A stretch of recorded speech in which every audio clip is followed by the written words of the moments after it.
나의 온 몸이 아버지의 마음을 알아서 내 삶이 아버지의 뜻이 이루어지는 삶이 되도록 그렇게 찬양한 우리 찬양대의 찬양, 오늘의 말씀과 너무 잘 통하는 찬양이어서 감사를 드립니다. 오늘 우리의 본문은 예수님의 비유 가운데서 가장 이해하기 어려운 것 중에 하나입니다. 여러분들은 오늘 본문에 등장하는 청지기, 이 사람을 어떻게 생각하십니까? 그는 주인의 재산을 관리할 때도 착복하고 횡령해서 재산을 축 내더니만 해고를 당한 후에도 주인을 속입니다. 그의 행동은 올바르지 않습니다. 한마디로 그는 사기꾼입니다. 그런데 본문 8절 말씀, 주인은 그 불의한 청지기를 칭찬하였다. 청지기 때문에 가장 많은 손해를 본 주인이 어떻게 그의 행동을 칭찬할 수 있단 말입니까? 비유의 내용을 살펴봅니다. 비유의 시작 부분, 어떤 부자가 있었는데 부자. 이 비유는 부자에 대해서 말하려 하고 있습니다. 부자도 있지만 빚진 사람들도 등장합니다. 그런데 그들이 진 빚이 매우 많습니다. 기름 100말, 밀 100섬, 그리고 빚이 50말, 80섬으로 줄어듭니다. 그러므로 이 비유는 둘째, 돈, 빚과 이자에 대해서 말하려 하고 있습니다. 부자의 재산을 관리하는 청지기가 있습니다. 그는 부자를 대신하면서 가난한 사람들에게서 부당 이득을 취하고 있습니다. 가난한 사람들은 이중으로 착취당합니다. 그는 나중에 회계 장부까지 조작해서 부자의 재산도 축을 냅니다. 그런데도 부자 주인은 그를 칭찬합니다. 그러므로 이 비유는 셋째, 경제체제, 돈이 돈을 부르는 자본의 흐름을 눈여겨보면서 문제를 제기하고 있습니다. 부자의 재산 관리를 하던 청지기가 부정행위가 들통나면서 해고당합니다. 살 길이 막막해졌습니다.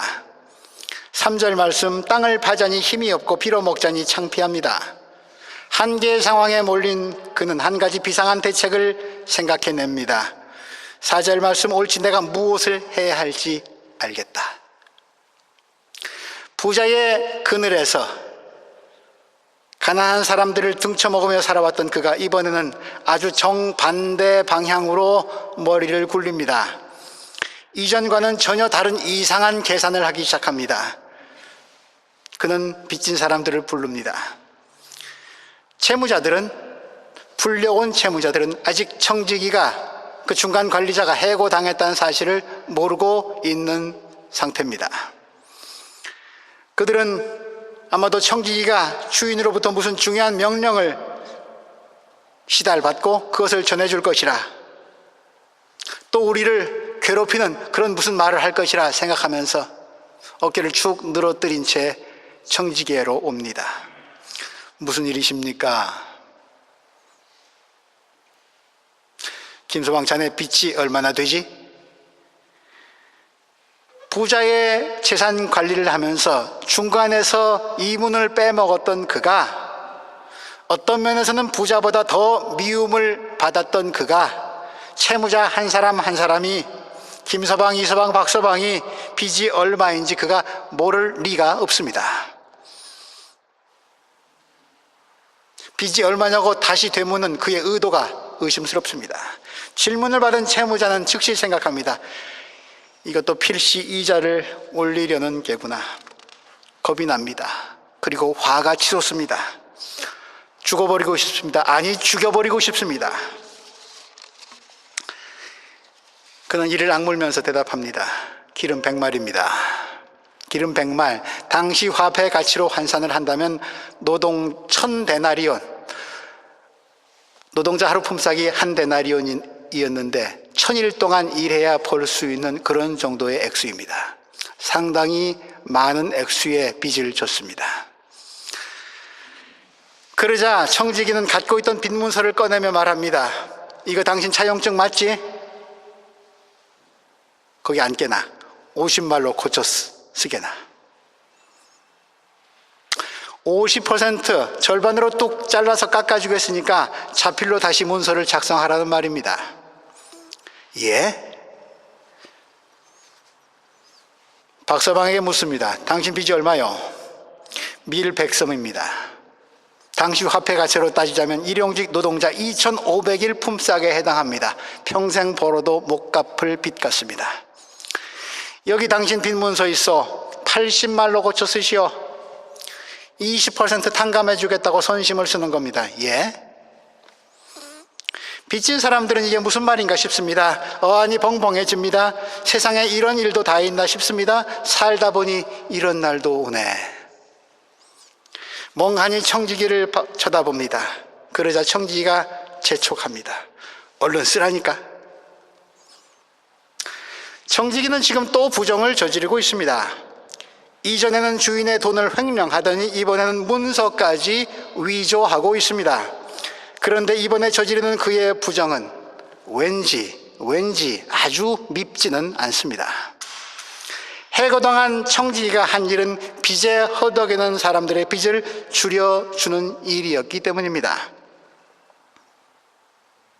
그가 그러나 이런 일을 한 이유는 갑자기 자신의 잘못을 뉘우치고 착한 일을 하려고 결심했기 때문이 아니라 주인에게 해고당한 뒤에 땅을 파자니 힘이 없고 빌어먹자니 창피하고 그래서 오갈 데도 없는 자기 신세가 뻔히 보이니까 다른 사람에게 마저 무시당하지 않기 위한 대비책입니다. 오히려 가난한 사람들에게 이렇게 하면 자비를 베풀다가 이것이 주인에게 들통나서 그 뭘 인정한 주인이 청지기를 쫓아냈다고 그렇게 소문이 나면 자신은 가난한 사람들의 은인이 될 터이니까 그러면 대접받을 수 있을 테니까 착한 일 같기는 한데 속이 음흉한 사실은 자기 입속 차리는 일입니다. 때문에 그는 주인에게 들통나기 전에 채무자들이 눈치채기 전에 속히 이 일을 끝내야 됩니다. 빚진 자들이 이 사실을 제대로 알면 자신의 계획에 협력하지 않을 것이기 때문입니다. 빚진 김서방, 이서방, 박서방은 빚문서를 고쳐 쓰는 일이 청지기의 음흉한 속셈이 들어있는 부정행위라고는 상상조차 할 수 없습니다. 주인이 명령해서 관리인인 청지기가 행하는 합법적인 일이라고 생각합니다. 속으로 생각합니다. 부자가 회개했나? 그럴 리가 없지. 저 청지기 나리께서 아마도 부자에게 우리들 사정을 알리고 빚을 줄여달라고 청탁했구나. 졸랐구나. 그래서 부자가 마지못해 그 청을 들어줬구나. 이렇게 고마운 분이 또 있나. 채무자들은 청지기가 계획하고 주인이 결제한 이 관대한 조치에 너무도 기뻐하고 흥분합니다. 8절 말씀이 이 청지기의 약사빠른 행동을 대변해주고 있습니다. 이 세상의 자녀들이 자기네끼리 거래하는 데는 피체의 자녀들보다 더 슬기롭다. 이 말씀처럼 청지기의 두뇌 회전은 참으로 빠릅니다. 채무자들의 원래 진 빚의 액수가 줄어들면 50%가 깎이면 주인이 청지기를 통해서 받아내야 할 이자가 그만큼 줄어드는 것이니까 혹 부자가 자금 횡령을 한 청지기를 고발해서 자기가 법정에 서게 될 때 착복한 액수, 빼먹은 액수가 그만큼 줄어드니까 형량도 줄어들 것입니다. 그리고 새로 작성한 위조 문서의 금액을 청지기 본인이 아니라 채무자들이 직접 쓰게 했으니까 이 음모가 들통이 나더라도 단독 범행이 아닙니다.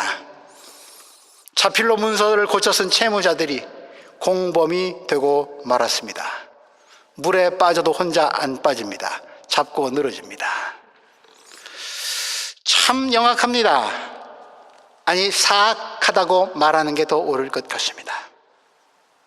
우리는 처음부터 끝까지 청지기가 자기 이익만을 노리고 있다는 것을 잘 압니다. 가난한 이웃 안중에도 없습니다.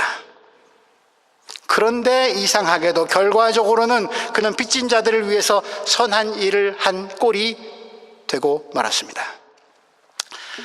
얼마 후 부자는 자신의 돈을 횡령했던 청지기가 빚 문서까지 위조했다는 사실을 알게 되었습니다. 부자의 심정이 어떠했을까요? 부자는 이제 당장 무슨 조치를 내려야만 합니다. 어떤 조치를 취해야 될까요? 두 가지 정도로 생각할 수 있을 것 같습니다. 첫 번째, 화가 난 부자, 청지기가 못돼 먹게 한 모든 행동들 백지화시키는 것입니다. 무효로 돌리는 것입니다. 채무자들을 다시 부릅니다. 그리고 그건 이미 해고된 청지기가 지 살 길 찾겠다고 나를 속인 거다. 그러니 그거는 무효다. 소용없다. 빚문서 다시 써라. 그렇게 고쳐쓰게 할 수 있을 것입니다. 그런데 지금 상황이 어떠합니까? 빚을 탕감받은 채무자들이 밖에 나가서 어떤 일을 했겠습니까? 이야, 나 오늘 별일 다 봤어. 그러면서 이야기는 꼬리를 뭅니다. 빚을 탕감받은 사람들이 청지기를 물론이려냐 부자를 칭송했을 것입니다. 온 마을에 부자에 대한 나쁜 소문은 이제 가라앉고 좋은 소문이 막 떠오르기 시작했을 것입니다. 그런 상황인데도 불구하고 그 여론을 무시하고 그가 빚문서를 다시 쓰게 한다면 재물은 확보하게 될런지는 몰라도 그의 체면과 위신, 높아진 그의 영예 다시 땅바닥으로 곤두박질 칠 것입니다. 칭송은 저주로 바뀔 것입니다. 또 다른 선택이 있습니다. 청지기의 불법 위조 행위를 받아들이는 것입니다. 속은 많이 쓰리지만 내색하지 않고 동네 사람들의 칭송을 점잖게 받아들이는 것입니다. 비록 청지기가 괘씸하지만 그 청지기까지도 동네 사람들 인심 얻도록 내버려 두는 것입니다. 여러분들이 이 부자이시라면 어떤 입장을 취하시겠습니까? 마침내 부자는 결심합니다. 8절 말씀, 주인은 그 불의한 청지기를 칭찬하였다. 그가 슬기롭게 대처하였기 때문이다. 주인이 그 불의한 청지기를 칭찬했답니다. 빚문서를 다시 고쳐 쓰는 일은 하지 않았다는 얘기죠. 그렇다면 불의한 청지기를 칭찬한 이 부자는 의로운 사람입니까? 그렇게 보이질 않습니다. 당시 갈릴리 지역 농업이 점차 대규모화, 상업화, 자본화 되어가고 있었습니다. 로마와 유대 고관들에 의해서 각종 세금과 수탈에 시달리던 농민들 빚을 질 수밖에 없었습니다. 빚의 이자는 또 빚을 몰고 옵니다. 빚에 시달리다 못해 그들이 갖고 있던 작은 농토마저 지주들에게 빼앗깁니다. 농부들은 조상 때부터 살아온 땅을 떠나 날품팔이가 되어 떠돌아다니거나 가족과도 헤어지는 일이 비일비재했습니다. 자본가들이 갖고 있는 대규모 농장의 계약직 노동자가 되기도 했습니다. 그 당시 빚을 진 이 노동자들, 돌아가라, 회복하라, 해방을 선포하여라라고 하는 신년의 은총이 무엇보다 절실한 사람들이었습니다. 오늘 본문에 등장하는 부자가 관리인까지 두고 재산을 관리할 정도로, 그리고 관리인이 중간에서 돈을 횡령할지라도 그것을 한참 시간이나 지난 뒤에야 겨우 알아챌 정도, 그것도 소문을 듣고서나 알 정도로 엄청난 부를 축적할 수 있었던 것은 그 또한 지주계급 자본가 계층으로서 소작인들로부터 거두어들이는 높은 임대료, 소장료, 이것을 감당하지 못해 빚을 진 채무자들로부터 또다시 높은 이자로 돈을 뜯어내는 고리대금업을 했기 때문이라 추정됩니다. 어떤 부자, 그는 불의한 것으로 따지자면 청지기보다 원조입니다. 그러므로 부자가 청지기를 해고한 이유, 청지기가 불의했기 때문이 결코 아닙니다. 아니, 더 정직하게 말하자면 청지기가 불의했기 때문에 그 덕에 부자는 그동안 많은 이득을 볼 수 있었습니다.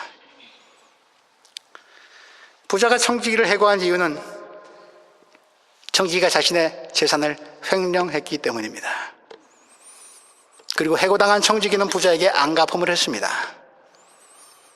부자와 가난한 사람들 사이에서 빚진 자들의 피를 이중으로 빨아먹고 사기를 치던 그가 주인에게 쫓겨난 뒤에는 가난한 자들에게 자비를 베풀고 부자에게 사기를 친 거죠.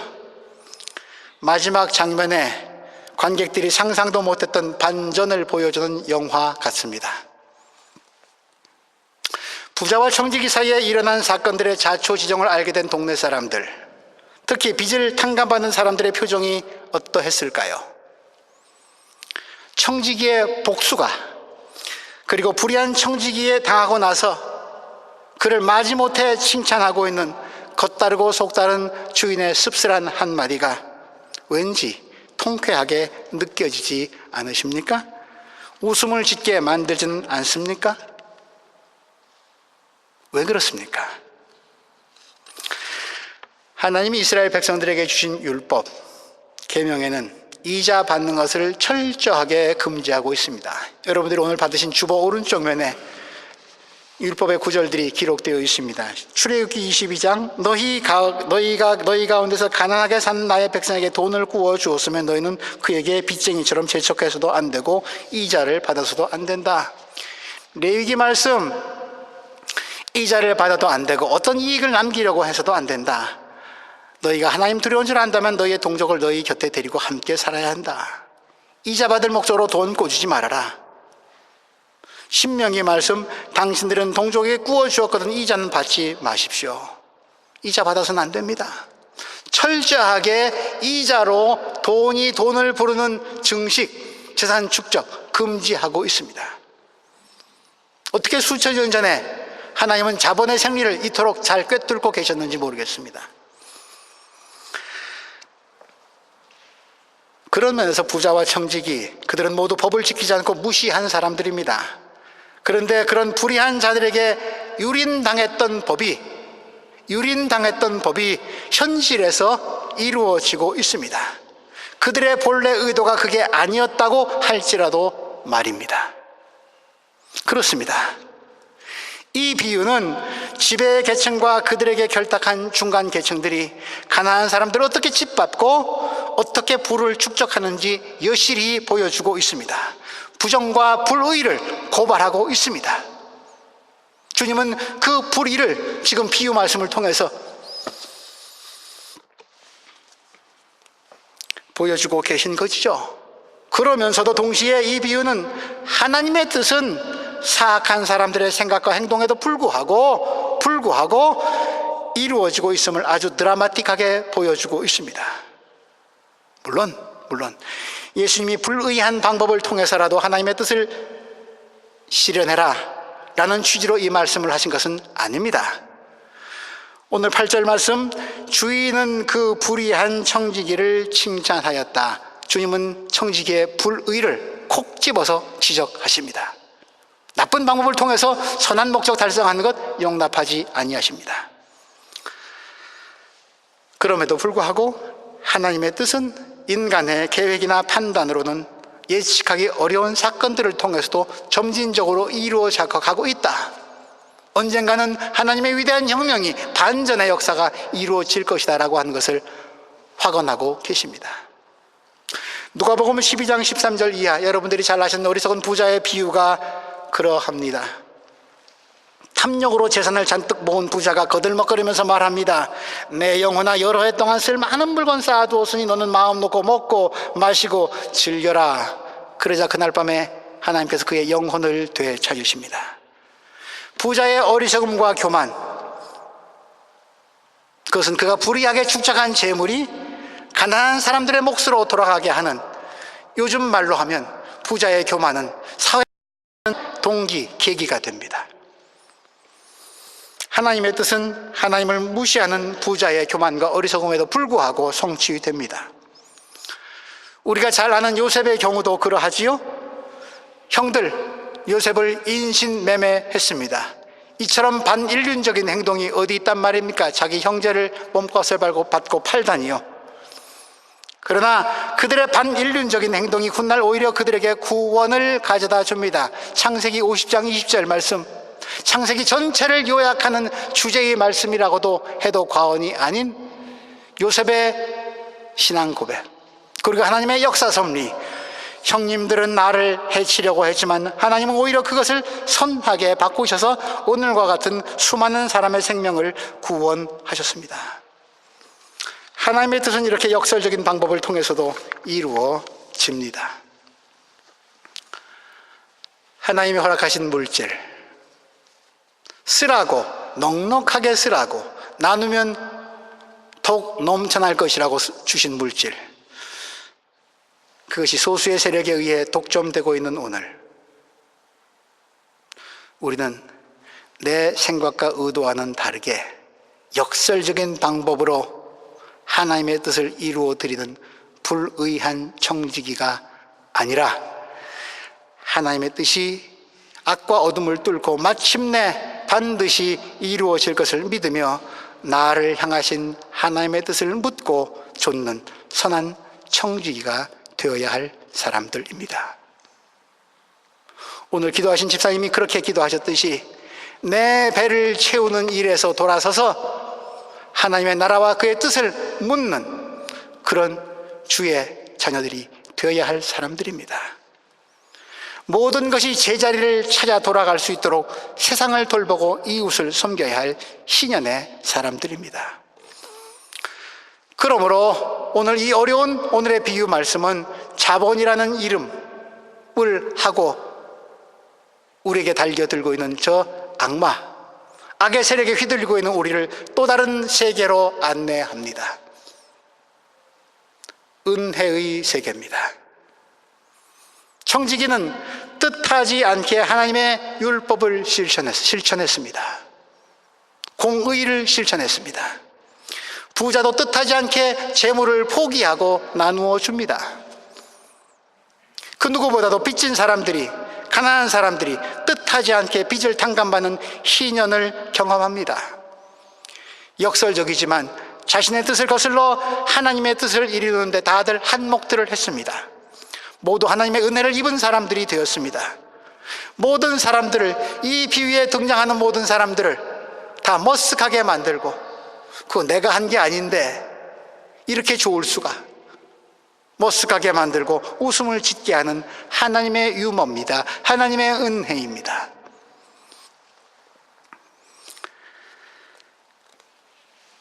평생 자기 이성만 차려오던 불의한 사람, 이제 그는 자신의 의도와는 다르게 하나님 앞에 서게 되었습니다. 이제부터 그들이 만나야 될 상대는 채무자들이나 관리인이 아니라 하나님이십니다. 축제나 횡령, 계산과 조작으로 꾸려진 인생과 자비와 관용, 배품으로 이루어진 인생이 어떻게 다른지 그 맛을 본 사람들의 이야기가 앞으로 어떻게 전개될지 궁금해집니다.